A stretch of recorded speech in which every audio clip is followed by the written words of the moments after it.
Assalamualaikum warahmatullahi wabarakatuh. Apa khabar? Hai. Annyeonghaseyo, Encik Irman. Hana Raguhamnida. Apa maksudnya? Maksudnya, apa khabar? Nama saya Hana. Hari ni saya nak bercerita tentang satu kisah yang orang selalu cakap kisah ni macam magical lah, macam ajaib. Macam mana ada seorang budak ni. Budak ni orang Malaysia. Macam mana dulu dia tak sekolah. Dia memang school drop out. Sekarang, dia sudah melanjutkan pelajaran ke Korea. Siapa agaknya budak ni tu? Siapa agaknya? Budak tu? Saya lah tu. Saya nak bercerita tentang macam mana kisah hidup saya daripada school drop out yang berhenti sekolah pada umur 12 tahun ya. Berhenti sekolah pada umur 12 tahun, kemudian sekolah hanya setahun pada tingkatan 5 untuk ambil SPM je sekolah. Lepas tu, Alhamdulillah sekarang Allah bagi rezeki. Sekarang saya dah ada dekat Korea. Sekarang saya semester 1, year 1 untuk Bachelor's Degree Comics and Animation Tech dekat Sejong University, South Korea. Okey, nak cerita macam mana kisah hidup saya ni ya? Mula-mula, soalan pertama, kenapa saya berhenti sekolah? Okey, nak ceritakan hidup saya ni memang ada beberapa faktor lah kenapa saya tak pergi sekolah. Ada 2 faktor. Antaranya, faktor pertama kenapa saya tak pergi sekolah ialah waktu 12 tahun tu saya ada gangguan jin sebenarnya. 12 tahun tu tiba-tiba lah macam jin nak masuk badan saya apa semua. Jadi saya sangat memberontak lah waktu umur 12 tahun tu. Waktu umur 12 tahun saya tak boleh pergi sekolah. Memang tak boleh tidur malam. Memang tidur selepas subuh je. Sebab memang tu waktu jin. Waktu jin tidur memang selepas subuh. Jadi saya memang tak pergi sekolah. Saya memang berontak. Dan kuasa saya waktu tu macam luar biasa tau. Macam orang dipaksa pergi sekolah ni. Macam abang saya yang sadu-sadu tu nak tarik saya pergi sekolah. Tarik, tapi saya pegang kat katil tu punyalah kuat. Saya macam memang tak nak pergi sekolah lah. Dah sampai dalam kereta menangis-nangis apa semua. Dah sampai cikgu, rakan sekelas semua dah datang rumah, dah jemput dah apa semua. Memang waktu tu memang orang pelik lah. Macam mana budak yang dulu ni bijak yang selalu dapat nombor 1 ni tiba-tiba tak nak pergi sekolah kan? Itu 12 tahun. Dan selepas 12 tahun tu memang banyak ikhtiar perubatan Islam. Dan saya rasa okey sekejap. Jadi saya masuk Form 1. Form 1 saya masuk, Alhamdulillah, tahan setengah tahun sahaja. So saya sekolah setengah tahun Form 1 sekolah A. Kemudian, apa jadi pada Form 2? Saya sekolah seminggu saja di sekolah B. Dan pada tingkatan 3, saya tak sekolah. Sebab mak saya, ayah saya memang semua orang dah tak percaya lah. Macam malu lah kan, muka tebal nak pergi apa tu? Bukan JPJ. KPM. Nak pergi KPM, nak mohon. Sebab saya memang dah kena berhentikan sekolah lah. Sebab saya memang tak datang sekolah. So memang mereka bagi surat merah lah kan. Memang anda diberhentikan sekolah macam tu. Lepas tu memang mak ayah saya dah muka tebal dah nak pergi KPM asyik. Muka yang sama je, macam budak yang sama je tak nak pergi sekolah kan. Jadi waktu Form 3 tu memang masing-masing dah malu kan. Banyak kali sangat pergi KPM. So Form 3 saya tak sekolah, bermaksud saya tak ambil PT3. Dan bila saya tak ambil PT3, waktu masuk Form 4 tu, saya automatik diletakkan di kelas hujung sekali. Tapi tak lama, sehari je kawan-kawan. Sehari je saya sekolah Form 4. Lepas tu, apa jadi lepas tu? Saya memang sebenarnya saya memang waktu tu, sebab yang kedua saya tak pergi ke sekolah sebab mental health. Kesihatan mental saya yang sangat teruk dan merosot lah waktu tu. Sebenarnya pada waktu 12 tahun tu, ketika saya memberontak untuk tak pergi sekolah tu, cikgu saya dah bawa saya pergi klinik secretary. Dan waktu tu saya sudah dapat diagnosis iaitu Asperger Syndrome. Asperger Syndrome tu apa? Nantikan video selepas ini, InsyaAllah.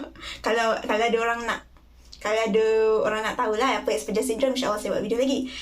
So, waktu 12 tahun tu saya didiagnose Asperger Syndrome, Major Depressive Disorder dan Anxious Distress. So, waktu 12 tahun tu memanglah kita waktu tu 2014, kesedaran mental tak begitu hebat macam sekarang lah. Jadi waktu tu memang, dah lah saya waktu tu 12 tahun kan. Waktu tu semua orang anggap saya ni ada gangguan ginger. Gangguan mental tu macam, apa ni? Anak saya gila ke? Tak, mana ada kan? Lepas tu, jadi walaupun 12 tahun tu, saya dah dapat diagnosis tapi mereka tak beritahu lagi. Mungkin sebab saya terlalu muda waktu tu kan. Memang tak boleh faham. Jadi, mereka suruh datang lagi untuk appointment yang seterusnya. Dan mereka juga bagi ubat. Tapi obviously saya tak nak makan. Sebab saya budak. Saya budak yang tak tahu kenapa kena makan ubat. Saya tak tahu. Saya tak percaya yang saya ada penyakit mental.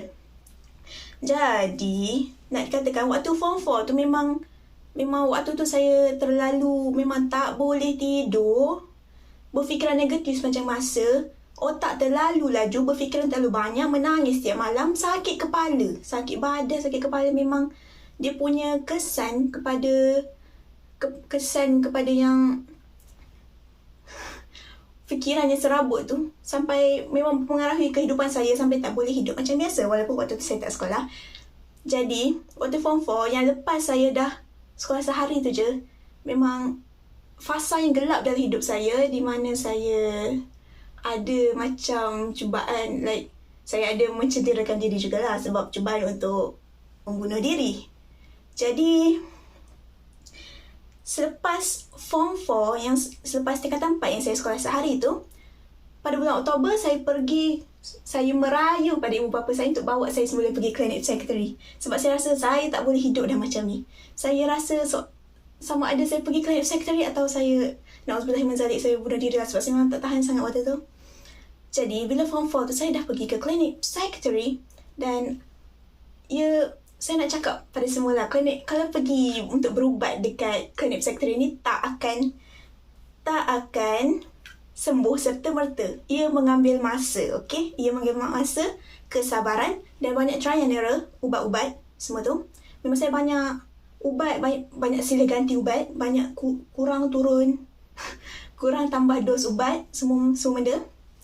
Dan pada form 4 juga, akhir tahun tu, saya macam terlalu otak saya macam terlalu teruk sampai saya di-admit ke ward secretary pada tahun 2018. Di klinik secretary, memang doktor bagi tahu saya kena juga pergi sekolah. Saya kena juga pergi form 5. Kena juga pergi sekolah. Dia kata memang hak warga negara Malaysia untuk mendapat pelajaran. Macam tu lah. Jadi bila form 5 tu, alhamdulillah waktu tu saya dah makan ubat. Macam saya dah setahun dah makan ubat kan waktu tu. Jadi form 5 tu alhamdulillah saya sekolah berjaya full setahun. Tapi disebabkan saya tak ada PT3, saya diletakkan di kelas hujung sekali, kelas seni. Maksudnya ada subjek 6 subjek asas dan satu lagi subjek seni. Memang ada 7 subjek je. Memang saya pure art stream. Dan nak katalah kan, umpama kucing tumbuh tanduk, tiba-tiba pelajar art stream yang tak sekolah langsung tu, tiba-tiba dia dapat straight A. Semua orang macam, terkejutnya. Dalam sekolah setahun je kan, tiba-tiba dapat straight A. Memang Masya Allah, Subhanallah, Allahu Akbar. Ramai orang kata ni miracle macam tu. Alhamdulillah, terima kasih banyak pada mak dan ayah saya yang tak pernah putus asa pada saya. Walaupun saya banyak menyusahkan mereka. Jadi, nak dikatakan, lepas saya dapat straight A tu, alhamdulillah, ya Allah, pada tahun yang sama, tahun pertama yang Mara bagi untuk pelajar aliran seni untuk dapat scholarship untuk pergi Korea dalam bidang animation. Sebenarnya tahun-tahun sebelum ni kalau mereka bidang animation pun, mereka kena science stream untuk masuk, untuk pergi overseas lah, untuk pergi belajar luar negara. Tak pernah dengar lagi ni, pelajar art stream boleh pergi luar negara. Allahu Akbar. Kemudian, so saya pun teruskanlah foundation in science and technology dekat UniKL MIIT. Lepas tu, alhamdulillah sekarang saya pergi, saya terbang ke Korea. Waktu tu bulan 2. Bulan 2. Saya terbang ke Korea bulan 2 2022. Sekarang alhamdulillah dah bulan 4. Waktu video ni dirakam. Dah 2 bulan saya duduk kat Korea, alhamdulillah. Dan macam nak dikatakan, apa yang anda boleh belajar dari kisah saya? Saya nak cakap 2 perkara di sini. Yang pertama, pergantungan kepada Allah. Yang itulah saya rasa benda yang buat saya sampai ke tahap ni, selain doa ibu bapa lah tentunya. Pergantungan pada Allah tu, memang apa yang saya amalkan waktu saya mula-mula baru nak pulih dan sembuh tu. Saya selepas solat, saya akan amalkan saya akan amalkan ayat 1000 dinar. Yang memang famous lah, memang ramai orang tahu lah kan. Tapi, saya memang ramai orang tahu, tapi ramai ke orang yang betul-betul tahu makna dia dan betul-betul mendalami dan percaya akan makna dia. Okay, bismillahirrahmanirrahim. Wa may yattaqillaha yaj'al lahu makhrajan wa yarzuqhu min haitsu la yahtasib. Wa may yatawakkal 'ala Allahi fa huwa hasbuh. Innallaha balighu amri. Qad ja'alallahu likulli syai'in qadran. Amin. Maksudnya, dan sesiapa yang bertakwa kepada Allah dengan mengerjakan suruhannya dan meninggalkan larangannya, nescaya Allah akan mengadakan baginya jalan keluar dari segala perkara yang menyusahkannya, serta memberinya rezeki dari jalan yang tak terlintas di hatinya. Dan ingatlah, sesiapa berserah diri bulat-bulat kepada Allah, maka Allah cukupkan baginya.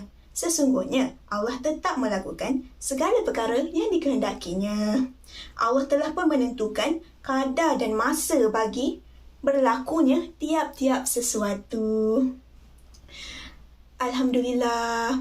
Allah punya perancangan tu memang takjub lah, memang ajaib. Sampai budak yang tak sekolah tu, yang depress, yang hampir nak bunuh diri tu, Alhamdulillah sekarang sudah berada di Korea. Budak art stream kawan-kawan. Budak kelas belakang kawan-kawan dah pergi Korea. Itulah kata jangan pandang rendah budak kelas belakang. Nanti memang waktu tu art stream memang mereka pandang rendah lah. Dan yang kedua saya nak bercerita di sini iaitu seek help. Kalau awak rasa tak okey, tak okey mentally, macam kalau tak okey physically, memang kita pergi doktor kan nak check up apa semua. Dan kalau tak okey mentally, sila pergi buat demikian juga. Saya nak cakap yang kalau kita rasa tak okey tapi kita tak buat apa-apa, dia umpama ada satu perkataan ni, ada satu perumpamaan ni yang memang saya suka, iaitu kalau awak terjatuh pada satu gaung, apa yang awak perlukan untuk keluar dari gaung tu? Mungkin awak akan jawab tangga. Tapi sebenarnya bukan tangga yang awak perlukan. Yang awak perlukan ialah keinginan untuk keluar dari gaung tu. Sebab banyak mana pun tangga yang dilemparkan pada awak, kalau awak tak panjat tangga tu, awak tak akan keluar dari gaung tu. Itulah saya nak cakap. Jadi, moral of the story, sila seek help. InsyaAllah, bila dah makan ubat, dah ada counselling apa semua, memang mudah hidup. Alhamdulillah, Masya Allah, Subhanallah, Allahu Akbar. Segala pujian hanya bagi Allah. Terima kasih dengar kisah saya. Assalamualaikum.